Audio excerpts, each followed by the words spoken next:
All right, family, it's Tasha Mom Bear Prepping. You already know what time it is. Get your drink, pull up. We're about to talk about a pretty serious topic. I did get this idea, or I was sent this idea for this video from a subscriber who was talking about, hey, how do you prepare for taking care of your own health, right? When either services are no longer available or just in the future in general, you don't have the ability and you have to be able to worry about your own health. So we're going to talk about it. We're going to talk about the why, reasons why, and I'm going to give you 8 things that you can work on now. These are things that we have done to figure out how we would mitigate and handle certain things, right? So just like the thumbnail says, you know, how do you prepare for the day you can't call 911 for different things? Whether that's for an ambulance, you need help, right? Medically, you need help. You need help for other things, whatever the case may be, but you no longer have that ability to call for help. This includes 911, not having the ability possibly to go to your doctor's office. This is veterinarians for pets and stuff. This is basic urgent care, hospitals. Let's just say for whatever reason, right? Doesn't really matter the bigger picture of what happened, but we're in a time where that no longer is an option, okay? It could be staffing, it could be outbreaks, it could be total collapse into the world. It could be mandates. If you think the world of mandates is over, yeah, it might be over right now for our current situation, but it's definitely not over moving forward. Could you imagine something that has a little bit higher of a end game result, right? And the mandates that would come from that. So trust me, that will come back, right? It will show its ugly head. So those are things that we would want to prepare for, right? We prepare for different scenarios, different things. And so this is no different. You'd want to prepare for if you can't call for help, okay? So this is some things that you guys could do. This is my 2 cents. This is stuff that we've personally done. So number 1 is write out all your prescriptions, right? So if you take any kind of prescription medicine, write them all out on a piece of paper. Then you're going to research the symptoms or the ailment that it helps, that it assists you with, right? It's either an ailment, right? You have high blood pressure, something along those lines, right? Or it's a symptom that each piece of those medicines, you have one ailment, but you have a bunch of different symptoms that each medicine is mitigating and helping you with.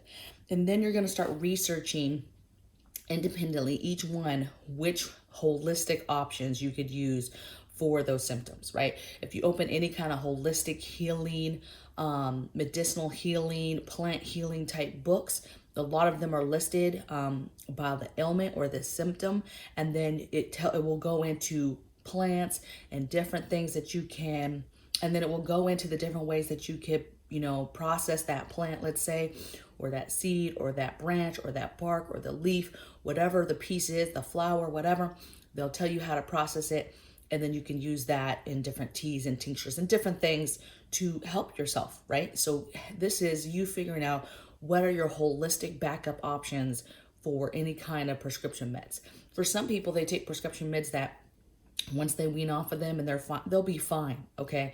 As long as they're healthy in all other manner, they'll be okay, okay? Working on your health matters because that stuff could mean that prescription meds are not needed, okay? But some people have life-saving stuff or meds that really do help them. And so having a backup and knowing holistic options and food options even is huge, okay? So that's my number 1 thing, figuring out your prescription game. And you're doing this for each person in your household, right? And you're writing it down so that you remember this stuff, because you're not going to just remember this stuff, okay? You're going to write, that's why you're going to write the prescription down, write the symptom, then you're going to start researching holistic and food options and different things that you could start putting together now and prepare for now for things, right? And you can buy holistic stuff, you can start growing holistic stuff, medicinal plants. There's all types of ways that you can get that into your preps, okay? Number 2 thing I have is think about how grid down affects your household in regards to medical concerns, right? You have somebody on a CPAP. How does that affect you guys? How are you going to continue to run that machine once there's no grid, right? Getting all the things necessary to be able to do that, right? Maybe somebody's on oxygen, maybe somebody's on some sort of other breathing machine, you know, from time to time, not all the time. Okay, so there's different things that people are on that are mechanical, okay? Something as simple as maybe a bed that you have a family member on is mechanical, that goes up and down, right? Does that bed have a manual way to do that? Are you going to need some way to power that? Think that through for real. Go into that room, go into wherever you have a family member, and think grid down. Think no power. How does that affect us medically? Okay. Number 3 I have is purchase books. Books are amazing. And purchase everything that has to do with medicine. That's the holistic books that I just talked about, medicinal books, natural antibiotic type books, how to for medicine, right? How to treat people, first responder books, EMT books, doctor books. Books that just tell you about symptoms in general. Hey, this is what's going on, and trying to figure that out. A lot of people go to WebMD for that, but there's books, okay? So collect this stuff, get these books, veterinary books, animal books, kid books. Think about this stuff in regards to medicine and how to treat and do things, right? How to books, basic medical student type books, right? A book showing you how to suture somebody, anything, okay? That stuff helps. Going online, everything you can find online, right? Printing out stuff. Hey, how do I set a cast? Hey, how do I just suture a little wound, right? How do I clean a wound? Basic stuff. Get EMT quick cards, whatever it is, but get that stuff added to your preps. Get your books and your aids added to your preps. Okay, excuse me. Number 4 I have is obviously stack your over-the-counter meds, stack your vitamins, stack your supplements. Anything that's, a medicine like that, make sure that you're stacking that stuff.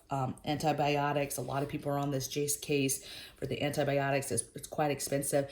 I'm not saying don't get it. $250 to get a bag full of antibiotics that are good to go, and you have that in your preps, that's amazing, okay? But think long-term. Think the beauty and the power of learning how to what things naturally you could heal yourself, right? Natural antibiotics. There's so many plants. I did a video a while ago on natural antibiotics. I think I talked about 22. I'll try to link that in the description box for you guys today, but it's natural antibiotics. So learning and knowing how to incorporate that into your diet and all that for different ways to take it is important, okay? So antibiotics. And think, viruses, outbreaks, and how that plays into it, right? Your cold medicines, all that stuff, think goes into this, okay? Number 5 I have is your medical supplies. So that is everything. That is the suture kit I just talked about. That's tourniquets, that's bandages, that's wound care, that's you name it. It's in there. That's crutches, that's wheelchair, that's, all the things that you could possibly get your hands on medically. That's what I'm talking about. Some tips that I want to talk about. Get an area. You need to find an area in your home that's dedicated to this so that something happens, there's nothing where something happens, and then you're trying to figure out which totes, which boxes, which cupboards, which whatever has the medical stuff you need. So you need to think about it like when you go to a doctor's office or you go somewhere, right? It's set up. They have little nice cubby things. They have nice drawers that are specifically labeled with things. Do that yourself. Label stuff.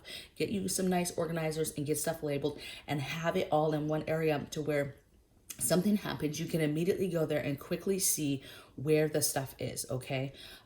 Because let me tell you, it's one thing to treat a little boo-boo, but somebody gets seriously hurt and you're trying to stop blood loss and all this stuff, and it's messy and it's everybody's, worried. That's a different story, okay? And so if you are not ready for that type of situation where it's chaotic and things are going on, and then you're trying to find the supplies to help you, that's not, why do you even have this stuff if you're not going to prep it? This is preps that absolutely have to be organized, and organized in a way that you can quickly see where stuff is and quickly grab it as you need it, okay? Think about yourself too when it comes to medical supplies and your old age. I mentioned a wheelchair, right? Think about things that you might need as you get older, right? Maybe a wheelchair, maybe a cane, maybe a walker thing, maybe ways to help you go to the bathroom easier, right? The little chair that goes over the toilet, maybe a chair to go into any kind of shower, even if it's grid down, and you're older, or you have somebody who's older and you have a chair that they can sit down in, even in that makeshift shower you have outside. That stuff matters, okay? So whether you have somebody that's elderly in your home now that you're preparing for, but maybe you don't, and then you completely forget about this stuff, think about yourself and your own health in the future. Things that you know you might have to deal with, get those things, right? Adult diapers, things like that. There's no shame in your game, right? Things that you know you might have to go through as an adult, get those things now for yourself. Obviously, elderly, think about your family and the things that have happened in the last 3 years, let's say 5 years, all the major events medically that have happened to them, each kid, everybody, and then start getting your stuff for those things, right? Is your family prone to breaking bones, kids in the backyard, whatever, right? Prepare for that stuff to be able to set cast and do things yourself. Is flu season treacherous in your house? Okay, prepare for that stuff, right? Do people burn themselves? Look at this. Look at my battle wounds, you guys. I splashed hot grease on me last night. I made some taco soup from scratch, and I was frying up some little tortilla crunchy things to put on top. Don't you know I just splashed myself? Surprisingly, it hurt on the spot horribly, okay? I was like, ah. But it did not continue to burn like a normal burn. Like when I burn my fingers, that bad boy is burning until I get some cream on it. It is burning, burning, burning. This surprisingly, even though it left some scarring, or some battle wounds, I had no burning or anything sensation afterwards. So God is good. Just think about the things that you know. Like I burn my finger, I cook a lot, so I tend to burn my fingers. I know I need to have a lot of burn cream and different stuff like that for burns, okay? So just know that. Know what you need for yourself. Think about common crisis. What are the things that people normally, have to call 911 for, right? Heart attacks, Heimlich, somebody's choking, somebody passes out. I mean, you have to be able to know some basics to check out symptoms and things, basic things to do to try to help that person. CPR, different things. Somebody's having a heart attack, give them a baby aspirin, right? Like just simple things that may not even work, you guys, but if you don't know the first responding type things, you're already behind the curve, okay? You want to know the most and have the best supplies possible to be able to take care of a person or a situation. Number 6 I have is prepare for other areas that 911 is called for, right? We don't just call 911 because we're having a heart attack or we need an ambulance, but sometimes it's domestic abuse situation, right? There's something of fighting or chaotic stuff going on. Maybe it's fire, maybe it's a break-in, right? It's thievery, it's home invasion, right? You need help and you aren't able to get help. So you're preparing these areas so that you can protect yourself, right? Certain things that you would call for help for, you can now protect yourself. So that's why security is important. That's why fortification is so important, okay? Because those are the things, those barriers and those things you do now could possibly matter for the things you would normally just call the police for, but now you can't. So what do you do, okay? And a lot of people will be like, well, I got my defensive tools and I'm going to show them what's what. Well, I would say that's fine, but there is a lot of other things that you can do to deter people and to ensure people do not come in your property, come in your home, whatever. Okay. So that's my 2 cents with that. Prepare for those other areas. It's more than preparing for no healthcare, no hospitals, that type of thing. It's also preparing for the things that we would call 911 for outside of medical help. Okay. Number 7 I have is don't forget kids, pets, right? Medicines are different for kids, right? For different ages. If you have infants, think about having the infant versions of stuff, and then pets, getting ahead of pets. This is not just dogs and cats and pets in your home, right? Get those extra, whether it's a pet antibiotic, whether it's shampoos, medically, whatever it is to make that pet feel better, right? Clipping toenails, taking care of a toothache on a dog, things like that. An earache for a cat, fleas, whatever, right? Also, this goes further, right? Your animals outside. If you have goats, you have chickens, you have quails, you have rabbits, getting all the different things that you can get to hopefully help mitigate anything that you might have to deal with medical wise with animals outside as well. And then the last one I have is number 8 is research the power of food. So a lot of stuff, when you start researching holistic and getting into the whole, what are my other options? There is so much power in food. There's specific foods that you can eat and incorporate into your diet that will help you with medical ailments, okay? This is why we talk so much about being healthy, and it's important what you put in your body and what you eat. Now listen, I'm a chip head. I drink soda, I drink liquor. Like there's a lot of things that aren't good that I put in my body. So I'm not over here as a health freak or any of that, okay? Or trying to tell you, you need to eat healthy, and I'm over here, you know, drinking this coffee with all this creamer in it, okay? It's not about that. It's about, though, knowing the power of food and what that food can do for your body, especially if you're trying to incorporate it into some sort of ailment, okay? Long time ago, learned that beets are very, very good for high blood pressure, just natural, right? So my man was drinking beet juice and stuff, but you have to know the full capacity of that too, because then I learned he was doing that on a regular basis, and then all of a sudden that was causing kidney stones. So look at the whole picture, okay? And be very careful when you're researching, but it's very powerful foods, okay? There's natural foods that are natural antibiotics, you guys, that are amazing for you. Garlic in your diet, amazing. Onions in your diet, amazing. We've talked about the properties and stuff that is in turmeric and ginger and all this stuff. That stuff is super, super important. So the power of food, you know, your citrus fruits, lemons, limes, all that stuff, oranges. There's just, I can go on all day, okay?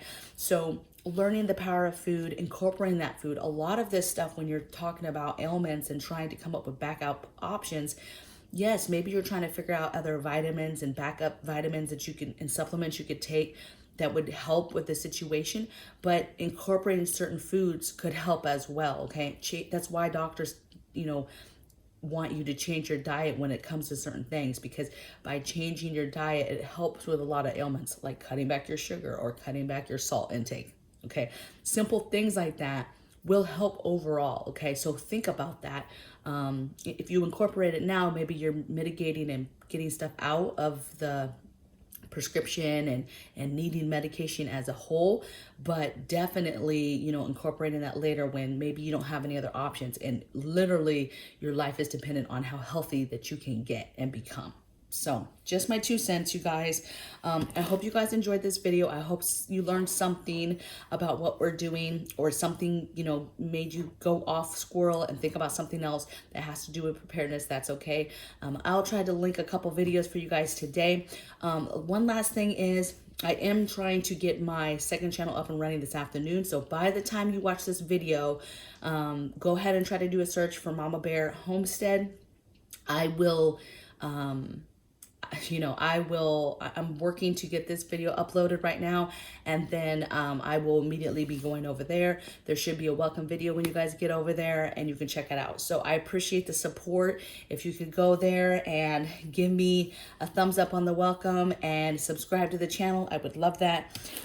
That channel is going to be a little bit different, but really it's all the same to me. Prepping, homesteading, preparedness, it's all the same. And so we're about to embark in the very, very beginning stages of homesteading. And so you're going to be able to see on that channel our progression. It's not going to happen overnight, but you're going to get to see us as we work through getting different things, getting that set up, and showing you how we're going to do that on less than a half acre. Okay, so half an acre, how do we do that? It's like just under half acre, to show you that you can do this. Okay, even if you have a suburban house area and you want to do this, you can do this. Okay, so I will see you guys on tomorrow's video. Take care. Blessings from my bear cave to yours. Bye.